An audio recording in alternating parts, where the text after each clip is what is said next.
I signed out the trail saw from the ranger's shed because I was on volunteer maintenance that weekend and I wanted the hours logged before my new job started Monday. I packed a cheap rain shell, a headlamp, jerky, and my phone at 82%, and my plan was simple. Hike in, clear 2 fallen limbs off the switchbacks, tag the spot on the map app, hike out before dark. I wasn't doing it out of love for the woods. I needed the paper trail. The volunteer coordinator had been texting me like I owed her my life, and I'd snapped back, then felt guilty, then decided I'd just grind the workout and be done with it. The ranger on duty barely looked up when I wrote my name. He slid the clipboard over with 2 fingers and warned me about weather in that flat board voice. I laughed like I knew better. I hate that version of me. It took maybe 40 minutes for the sky to flip. Wind hit first, hard enough to shove my shoulders sideways. Then rain turned to sleet so fast it felt like someone dumped gravel on my face. Water ran off my hood in sheets and still found the back of my neck. The trail, which had been obvious, turned into a slick smear of leaves and black mud.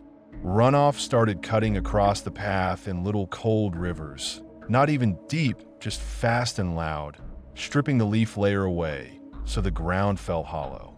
The blazes on the trees faded under a glaze of ice. My map app spun like it was drunk, the blue dot jittering off the line and back on. I tried to do the boring, smart thing. Stop, breathe, backtrack. Except backtracking didn't look like anything. The sleet erased my steps almost as fast as I made them. Every footfall made a soft hiss, like I was stepping on wet paper. The cold got inside my gloves and started chewing my fingers. I kept stepping into water I couldn't see, ankle deep, then shin deep, runoff pooling in shallow dips under the leaves. Once I dropped my right leg into a hidden hole and the water climbed my pants to the knee. My boot filled and stayed full, sloshing every step, and that sound got in my head like a metronome. I pulled my phone. The screen lagged from the cold.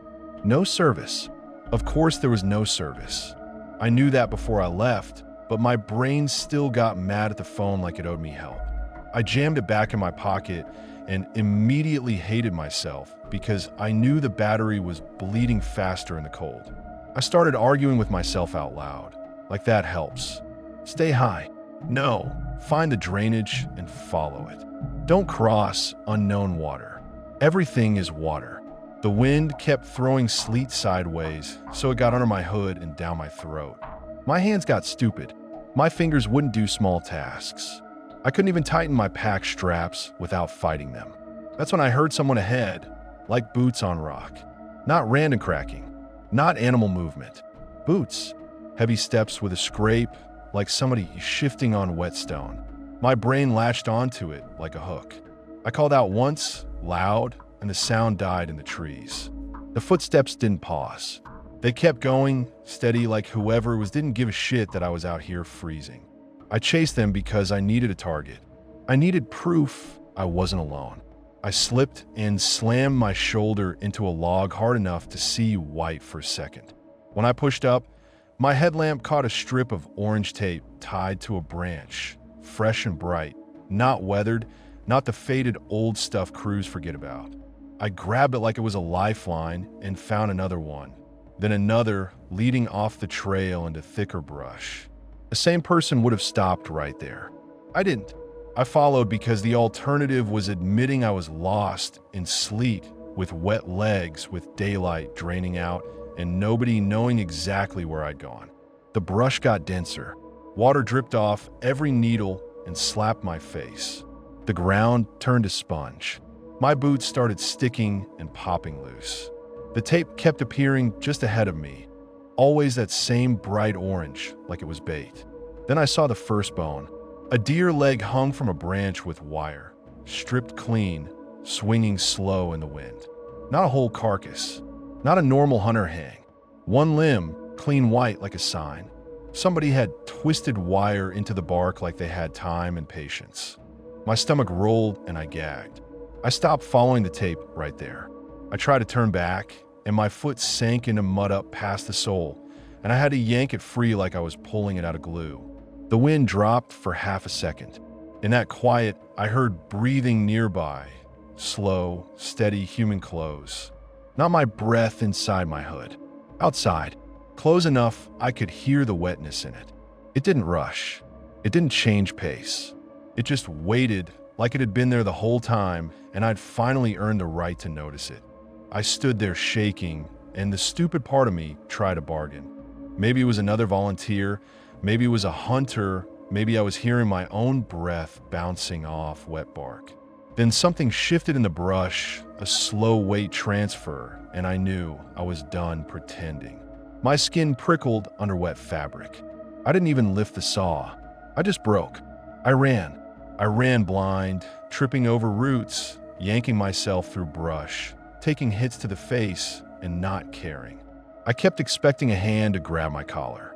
My headlamp bounced and threw light everywhere and nowhere. I crashed into black water I didn't see until it swallowed my chest.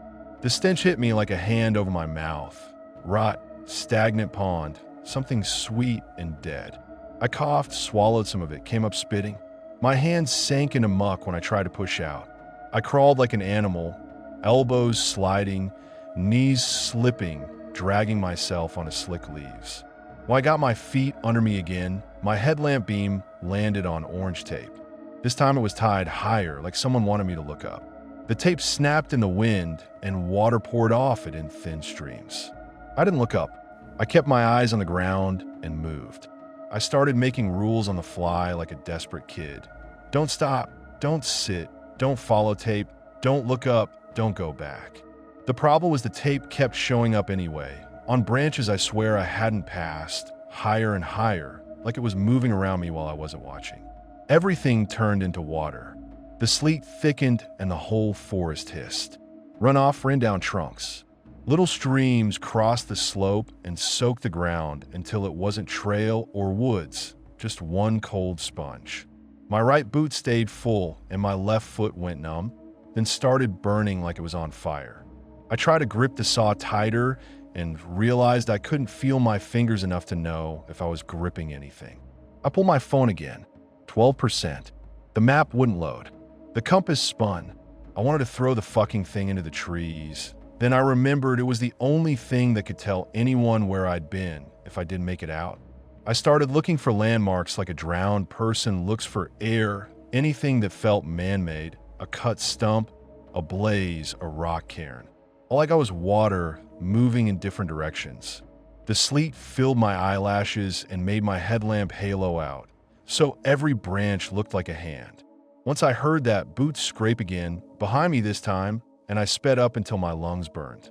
My thoughts started getting slow. The idea of sitting down started sounding reasonable, like a warm bed. That scared the shit out of me. I slapped my thighs as I walked to keep feeling in them. I cursed out loud just to hear a human voice, mine, and keep my brain awake. I remember orange tape flickering at the edge of my light like little flames. I remember telling myself, don't look up, just walk.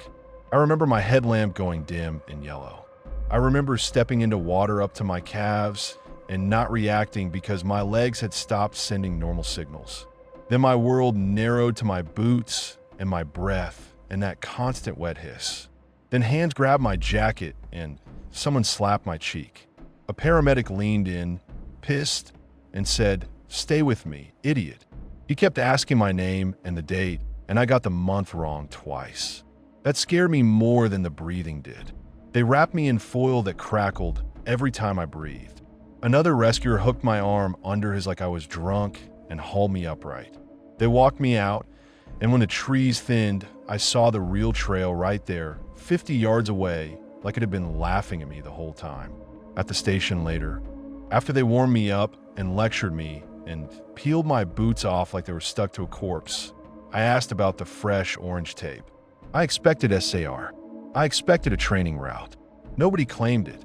Nobody even acted like it was their problem. When I went back a couple days later to return the saw and sign the sheet like a responsible adult, the ranger looked at my hands before he looked at my face. I told him about the tape and the deer leg and the breathing, and he didn't blink. He just said, flat, people mark their own routes out there.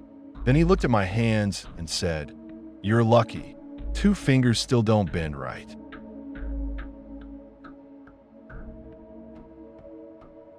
I took that hike because I'd started doing trail photography for a local group, and they needed updated shots of a beginner-friendly loop after recent reroutes. I packed my camera, spare SD cards, a sandwich, and a little can of pepper spray, and my plan was to walk the loop at a normal pace, grab a few landmark shots, and be back at the parking lot before sunset.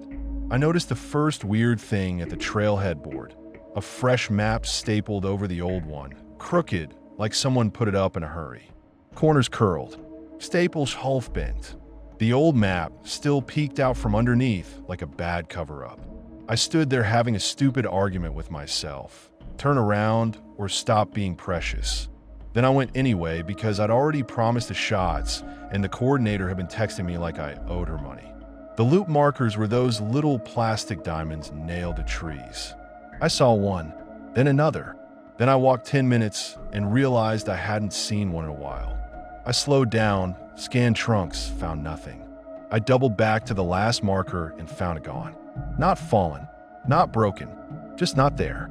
Nail holes still in the bark like a missing tooth, pale wood showing like it had happened minutes ago. I took a photo of the nail holes because my brain went straight to prove it. The camera struggled to focus, hunting like the bark was a mirage. I tapped the screen, swore under my breath, and finally got a shot that still looked smeared when I zoomed in. That pissed me off more than it should have. I told myself I was jumpy, and jumpy people see patterns. I kept going. The forest stayed too still. No birds, no other hikers, no far-off road home. Just my boots and my breathing. Every time I stopped, the quiet pressed in like it was listening. I caught myself clearing my throat for no reason, like I needed to remind the place I existed. I bent to drink water and heard a soft clack behind me, like plastic hitting wood. I turned and saw a trail diamond on the ground at my feet. Same color, same little crack on the corner. Clean edges, like it had been pried off a tree, not weathered off. I hadn't heard steps. I hadn't heard brush move. It was just there like somebody waited for me to look down. My stomach flipped. I pocketed it without thinking, like having it meant I was in control. I moved faster and started checking every tree. Diamonds appeared where they shouldn't, low by roots, then way up high, then facing the wrong direction. One had been nailed to the backside of trunk, so you'd only see it after you passed. It felt petty and personal, like someone was hurting me without showing their face. I tried to back out. I walked the way I came and hit the same fallen log. Same split stump beside it. Same firm patch. I stepped off trail to go around, pushed through brush, cursed when thorns snagged my sleeve, and came out 10 feet before the same damn log again. I did it twice more. Same result. The loop didn't feel like a loop anymore. It felt like a locked room. I yanked my phone out. No signal, expected. The compass, though, spun like it was broken. North jumped all over. I turned in a slow circle, watched it swing, and felt my thoughts start getting mean. Great, you're the idiot who gets lost on a beginner trail. Great, you're gonna have to tell people. Great, your car is gonna be sitting there while you pace in circles like bait. My camera kept acting up too. I'd lift it to shoot down the trail, and it would hunt focus, worrying like it couldn't grab onto anything. The autofocus box kept snapping to empty air off to the side, like it saw a person there. I aimed where it aimed. Nothing. Just brush. Then it snapped higher, like whatever it wanted me to look at had moved. Then I heard my name. Not shouted. Not from far away. Close like someone speaking into my collar. I whipped around so fast my shoulder twinged. Nothing. Trees, leaves, the trail, bending away. I pulled the pepper spray and held it out like it mattered. My hand shook hard enough the can rattled. I hated that. I hated being that scared in daylight with a sandwich in my bag, like I was on a cute little outing. I almost yelled for help, and then I stopped because I couldn't handle the idea of my voice echoing out there and no one answering. I started moving again, faster, scanning left and right until my eyes burned.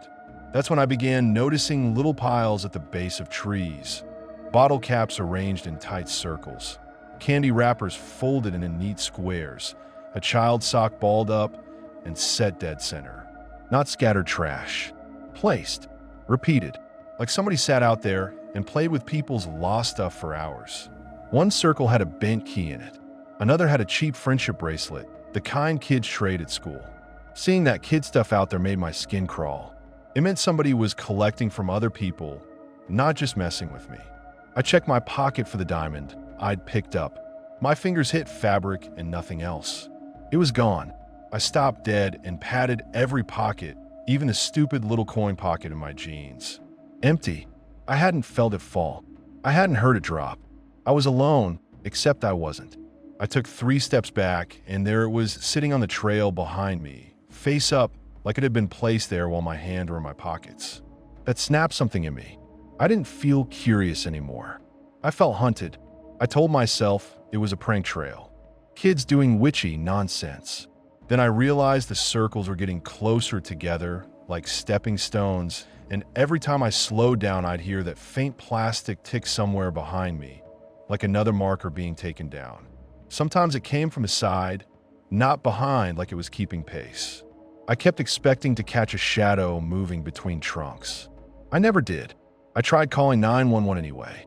It rang once and cut. I texted my friend, lost on the loop, and hit send even though it didn't deliver. The little unsent message sat there on my screen like a joke. I shoved the phone away and picked a direction and committed because standing still felt like letting whatever this was tighten its grip. I tried to follow a slight downhill grade, thinking worst case I hit water, then a road. 2 minutes later, I was back at the fallen log again. Same stump, same fern patch, like the trail was resetting itself every time I tried to escape. The worst part was the feeling of being handled. Tiny changes, move a marker, drop a marker, flip a marker, just enough to keep me off balance. No face, no footsteps, just control. I kept thinking about that crooked map at the board and how it looked like someone rushed to cover something up, like the reroute wasn't about erosion or a bridge repair. Like it was about keeping people on a path somebody could manage. At some point I got so pissed I barked, "Stop," out loud. It came out thin and ugly. The woods didn't answer. It just stayed quiet. Then the trees thinned and I saw the trailhead bore through the branches like it had been there the whole time. Gravel, sunlight, the parking lot. I didn't feel relief right away. I felt suspicion, like it was another trick. But my car was there, exactly where I left it, and I ran anyway because fuck that. I hit the parking lot out of breath and saw my car, and my relief lasted about 2 seconds because there was a new trail diamond wedged under my windshield wiper, dead center like a note. No writing, just that bright marker telling me, I can touch your stuff whenever I want. I looked around the lot, so hard my neck hurt. Nobody. A couple cars far down, no one watching me. I grabbed the diamond, got in, locked the doors, and drove. I kept checking mirrors like I expected someone to pop up in the back seat. My hand slid on the wheel because they were sweaty. I didn't stop for anything. I went straight home with my jaw clenched. I dumped the SD card into my laptop to prove I wasn't losing it. Most photos looked normal. A few were shaky from my hands. One didn't. It was a shot I never remember taking, the back of my own head centered in frame, walking away down the trail, taken from behind at shoulder height. Not blurred, not tilted, composed. You could see the strap of my bag, the line of the path ahead, my hair against my collar. It looked like a person stood right behind me and calmly pressed the shutter. I don't hike with anyone. I didn't set up a tripod. I didn't hand my camera to a stranger. And the angle was too steady to be an accident. I stared at the timestamp, then the file info like it was going to confess. It didn't. It just sat there like it belonged. I deleted it, then dug the file out of the recycle bin and deleted it again like that would fix anything. I reformatted the card. I sat there shaking, angry at the woods, angry at myself, angry that a beginner-friendly loop had turned me into somebody who jumps at quiet. I haven't gone back to beginner-friendly trails since. Beginner-friendly for who, right?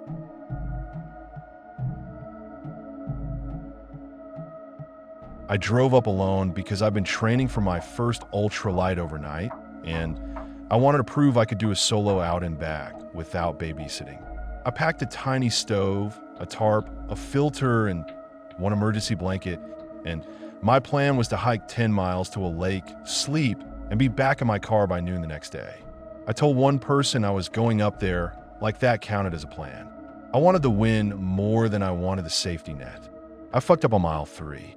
A wet rock, a stupid step, my foot rolled, and I felt that pop that makes your whole brain go white. I tried to stand, and my ankle folded like it wasn't mine.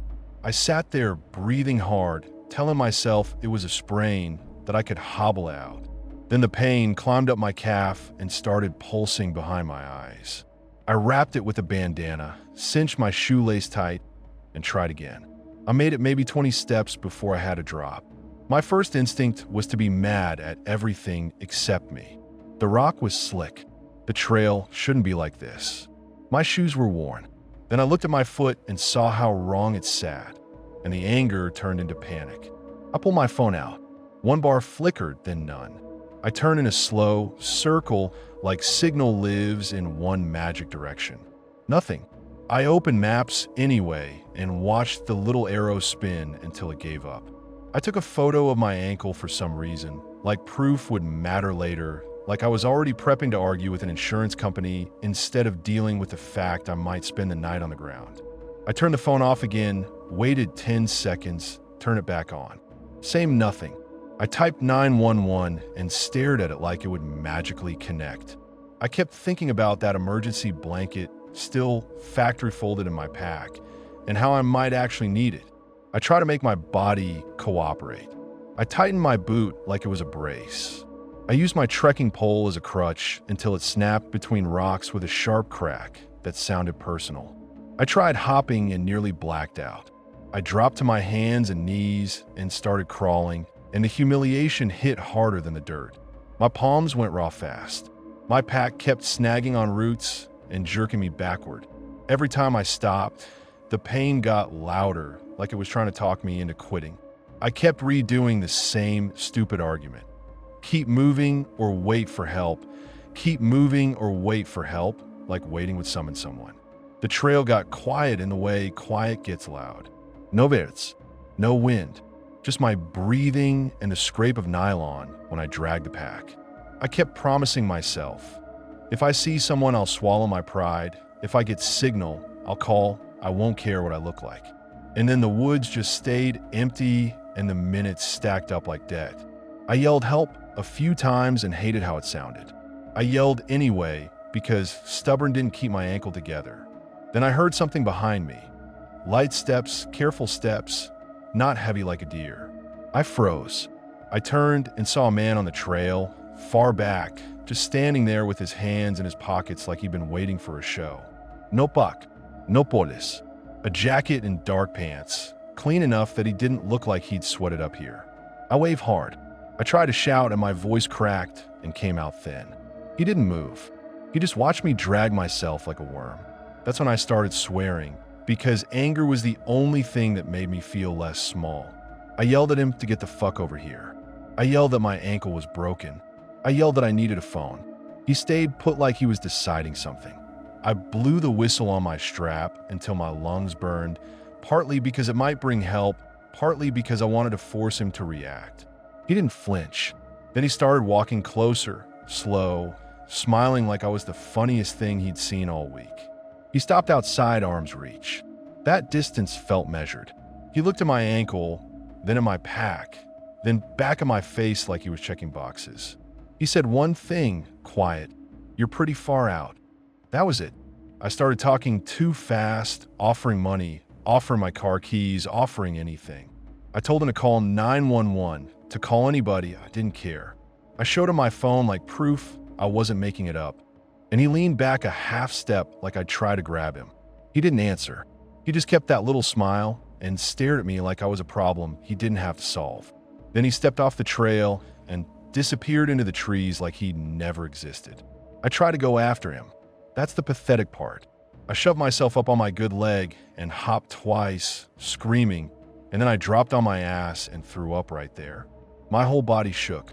I grabbed a rock and hurled it into the green where he'd gone, and listened to it die in moss. I screamed after him until my voice turned into a rasp. Nothing came back. No footsteps. No apology. No, I'm calling someone. Just quiet. Fear hit different after that. Before, it was pain and inconvenience. After, it was the feeling of being evaluated. I crawled again, faster and sloppier. Because fear makes you stupid too.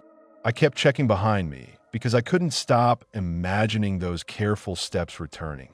I dug through my pack with shaking hands and found my tiny pepper gel, the one I'd thrown in last minute because my mom wouldn't shut up about creeps. I held it like it was a weapon while I crawled, which is ridiculous because I could barely lift myself onto a rock, but it kept my hands busy and my brain from spiraling. The trail dipped toward a creek crossing where the dirt had washed out. It wasn't big, just slick rock and a bank that looked easy when you're healthy. Getting down into it was a whole project. I slid on my ass, tried to brace with my hands, and still dropped hard. My good knee smashed a stone. I tried to catch myself with a bad foot out of reflex, and it folded and sent a bolt of fire up my leg. I swore so loud my throat hurt. Then my hand slipped and my face went into the water. Cold hit my sinuses and stole my breath. I came up choking and saw my pack floating away, unzipped. I hadn't opened it. The top flap gaped like someone had pulled it down clean. My stove sack bobbed out, then sank. A sock spun once and vanished under. I watched the pack drift and snag on a branch downstream like it chose that spot. I dragged myself to it and hauled it back up, fighting the current with one arm while the other clawed at rocks. Everything was soaked and heavier. My food was ruined. My map turned to pulp. My headlamp was gone. The emergency blanket was gone. The lighter was gone. I sat there staring at the open zipper, trying to rewind the last few minutes in my head, trying to remember if I'd ever unzipped it at all. My memory kept skipping like a scratch disc. All I could see clearly was the way his eyes flicked to my pack before he left. I told myself a branch must have caught it. The fall must have popped it open. I must have done it without thinking. But I couldn't make the timeline sit right, and that doubt turned mean. It made the woods feel crowded even when I couldn't see anyone. It made every little sound behind me feel like a decision being made again. After that, I stopped pretending I was in control. I stopped thinking about the lake, the plan, the miles. I just needed out.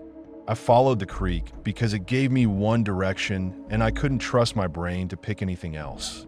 I crawled and slid along the bank, cutting through brush when the trail faded, stopping every few minutes to listen. I tried my phone again and again, lifting it toward open sky, getting nothing. I yelled until my voice went thin. I banged 2 rocks together until my hands shook. The only answer was water and my own breathing. Dusk hit and the temperature dropped fast. My whole body started shivering like it was trying to shake itself apart. I kept whispering, "Don't pass out," like a threat. Then I heard an engine, faint, and it yanked me forward like a leash. The creek widened into a ditch. The ditch met gravel, and the gravel met a service road. I pulled myself onto it and just lay there, half on the shoulder, too wrecked to care how stupid that was. A trucker found me and called it in. He kept swearing under his breath when he looked at my ankle, like he was mad at the universe. The paramedics cut my boot off, and the ankle looked like a swollen purple fruit. In the ambulance, they asked the same questions 3 different ways because my answers kept coming out wrong. At the hospital, they reset it, shot it, splinted it, and told me how lucky I was I got out before the night dropped colder. I nodded like I heard them, but my head was still on that trail, stuck on that man, stuck on the way he didn't hurry. The worst part wasn't the break. It was realizing I wasn't alone out there at all. Someone saw me. Someone weighed whether I was worth saving. And they decided I wasn't.